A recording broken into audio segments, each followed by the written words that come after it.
What's up, YouTube? Lord Ryujin here again. Thanks for watching. Now, I talked about in a previous video about trying to expand out, talk about a little bit more than just gaming, and I also kind of mentioned doing top 5 videos. Now, I've been thinking about it for some time, trying to figure out how the best to do it, and I figured that we're going to start Lord Ryujin's top picks. And by top picks, it means that I'm really not limiting what I put in my list to a certain number, like 6, 7, 5, whatever. I'm just going to tell you some of my personal favorite things, whatever the topic is about. And in addition to that, I'm also not putting them in any particular order, because I feel like that's unfair. That's like me saying, hey, pick your top 5 favorite Wii games of all time. Maybe Skyward Sword would be number 1, but in some ways I also really like Donkey Kong Country Returns. There was a lot on the Wii that I really liked, you know. So for me to sit here and say, well, I can't put Knights on the list because that's not fair. Because Knights was a good game. Mario Kart Wii, sorry, was a good game. There was a lot of stuff that came out for the Wii that was really good. So for me to sit here and say, well, these are my top 5 favorites and this one is absolutely number 1, it's kind of unfair because I like them all for different reasons. And that's sort of what I'm going to do here. Today's topic is going to be about today's top picks for favorite controllers.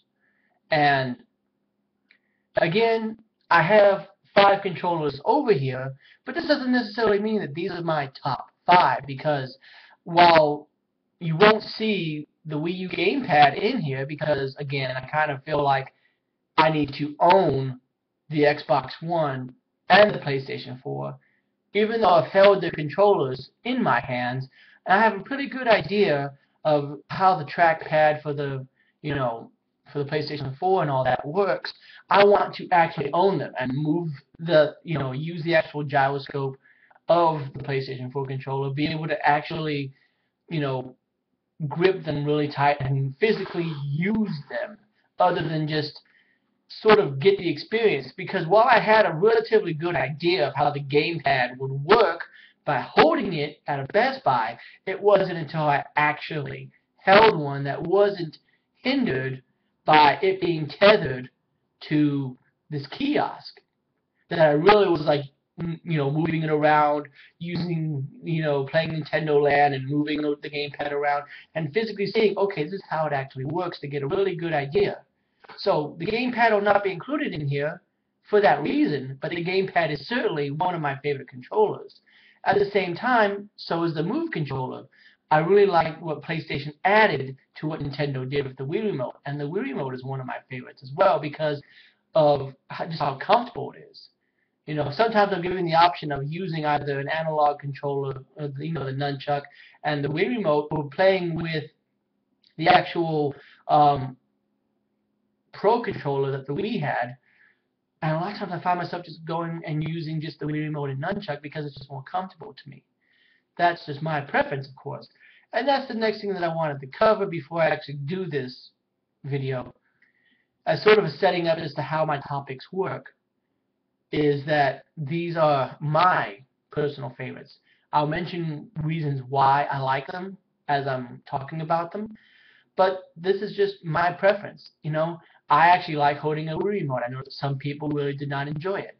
I know that some people, they liked the 360 controller more than the PlayStation 3 controller, and that's your preference, but,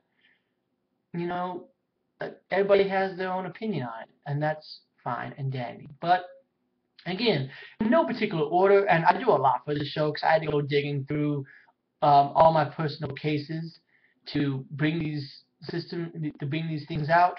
But yeah, you can already see it here, so I'm not even going to try to hide it. I was going to save this for the end.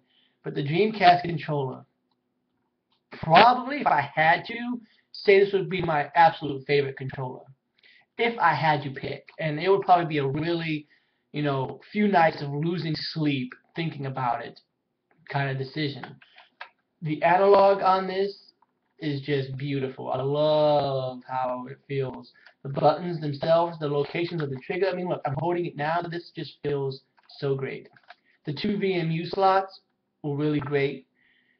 You know, I know this is something that Microsoft carried over in their controller because they worked with Sega to create their online network, and so they just, you know, when Sega went under, they just carried it over and made it Xbox Live and all that jazz. The fact that you can tuck that controller in right there is kind of neat too. But this VMU is really what sold it for me. And when I saw it on display at a GameStop, which at the time was at EB Games, or maybe it was a Babbage's. I think it was a Babbage's. And I saw Sonic running in Sonic Adventure, and I saw people playing House of the Dead. I'm just like, oh man, I gotta buy that. It was the first time in a long time that I really felt a rush for a system, because I picked up a 64 controller.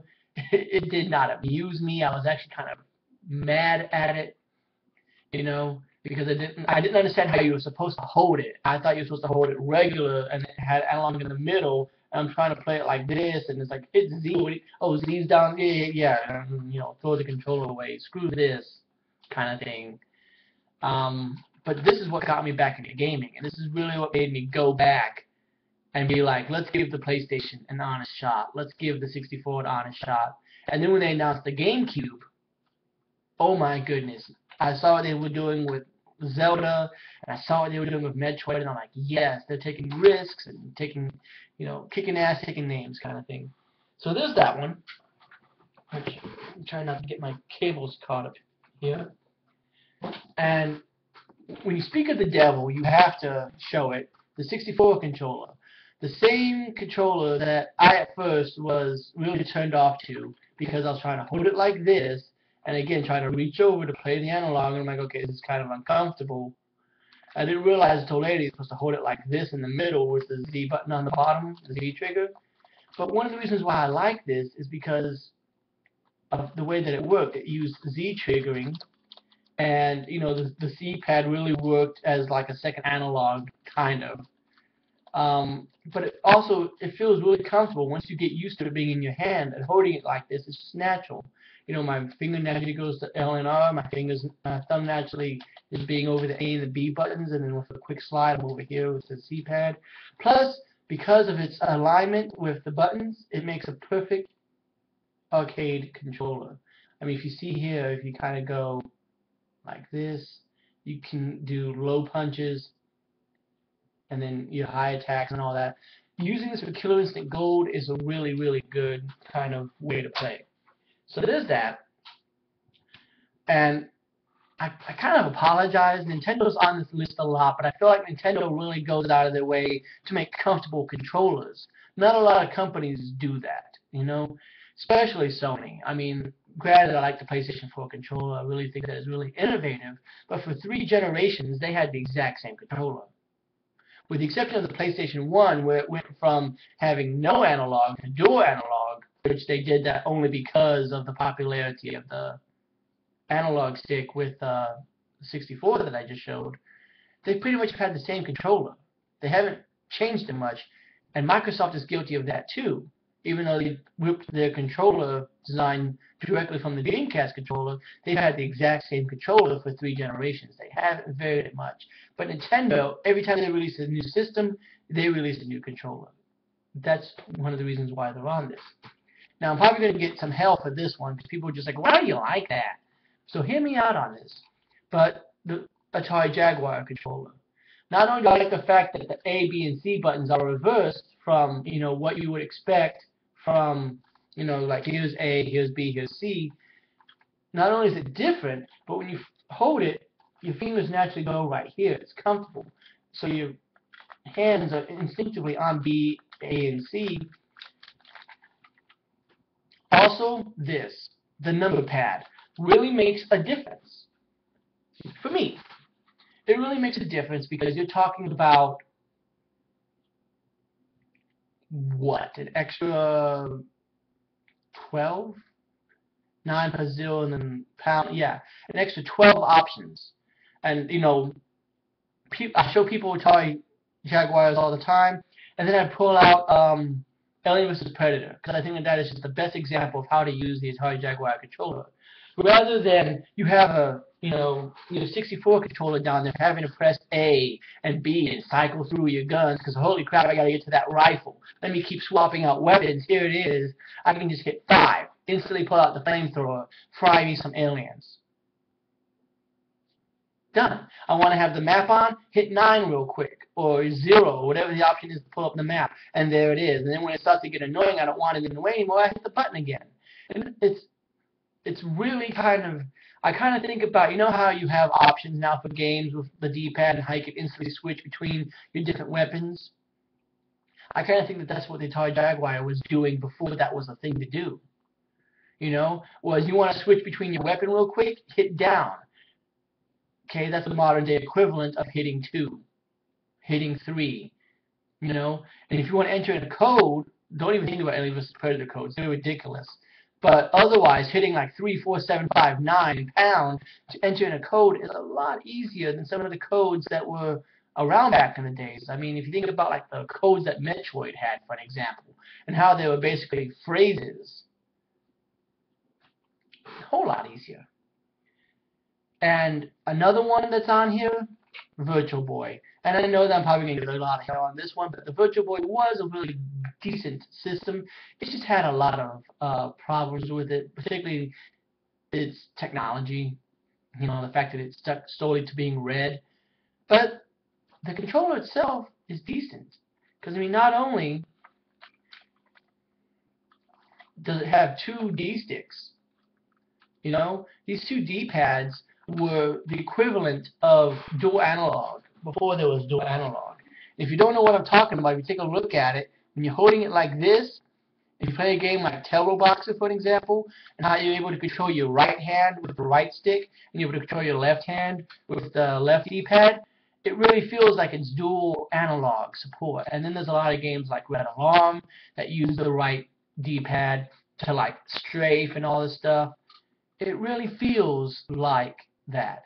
And then when you have buttons like A and B, which change your view, plus it has triggers, L and R as triggers. Before there was triggers, it used triggers and dual analog. Essentially, if you replace the D-pads with analog sticks, you had this before anybody thought about it. Think about that. Plus, I also like how uniform it feels. You got the start and select over here, A and B over here, 2 D-pads, 2 buttons. It really is a simple controller, but it's able to do a lot. And I really enjoy that. And I really think that Nintendo shouldn't have really given up on this. I understand why they did. But, again, I don't think they really should have. Maybe another year or so out on the market, because it might have just been too soon. And last, and again, certainly not least, because, again, I think all these controllers have great things going for them. And like I said before, the Move has things going for it that I really like. And I really enjoy like what the PlayStation 3 controller brought to the mix and stuff like that. Even the Kinect, in a way, has some really neat functionalities behind it. So I don't really necessarily diss every single thing that I pick up and go, oh, this is crap. It has to be a really bad controller, because that is the main thing that is in your hands. Every time you pick up the system, any game that you play is instinctively going to use the controller. So if the controller is not comfortable, it doesn't matter how good the gameplay is. Some examples that I can think of is maybe the CDI. The CDI had a really bad controller, and as a result, most of the games were bad and played horribly because of it. But that's neither here nor there. I might save that for another top pick, so I pick some of my absolute least favorite controllers. And again, this one would probably, the only reason why I'm saving it for last is because in some ways it is my favorite. I know I said that about the Dreamcast controller. And again, this is the reason why I think like it would be hard to pick a number 1, because between this one, the GameCube controller, and maybe even the Wii remote, it would be really tough for me to say, well, which one do you like the most? But this one is the last on the list, only because of how much support it gets. The GameCube controller. A lot of people love this controller, me included. I love the original one. The Wavebird I don't care for so much. I think it's a little bit big and bulky.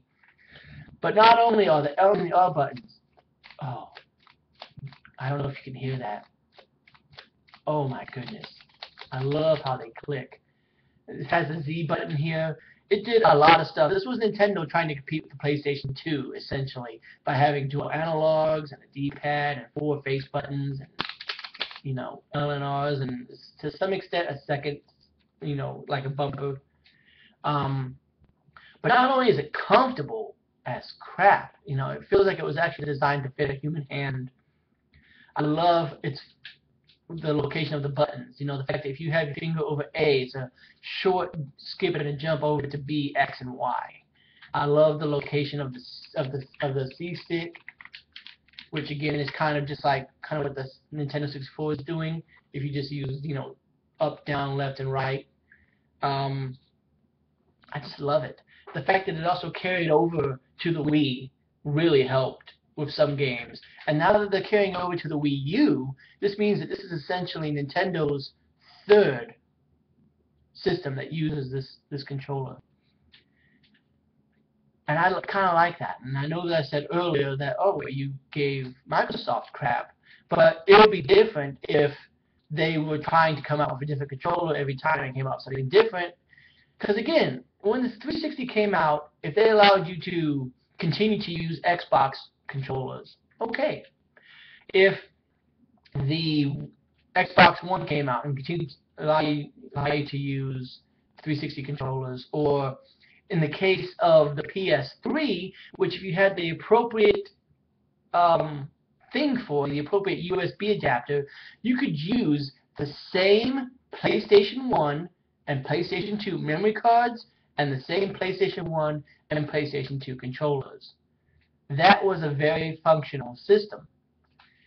That's along these lines.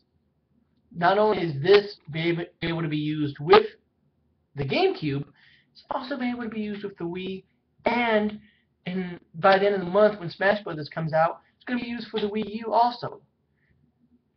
Yeah. So that's it for now, guys. I know it's a very long-winded video, and I apologize. And again, these were just 5 of my favorites. There's a lot more that I could list, and that might be another video down the road. But make sure that you share your favorites. Do you like the Xbox One controller? If so, say so, and say why you like it. Why do you like the PlayStation 4 controller? Why do you like the 64 controller, the Super Nintendo controller, the Genesis? You know, they all have really good controllers to them, and they all fit within the personality of the system. But what are some of your favorites? Because I've shared mine, make sure that you share yours. Thanks for watching, guys. And as always, I appreciate all the support. And have yourself a good one, and I'll see you next time.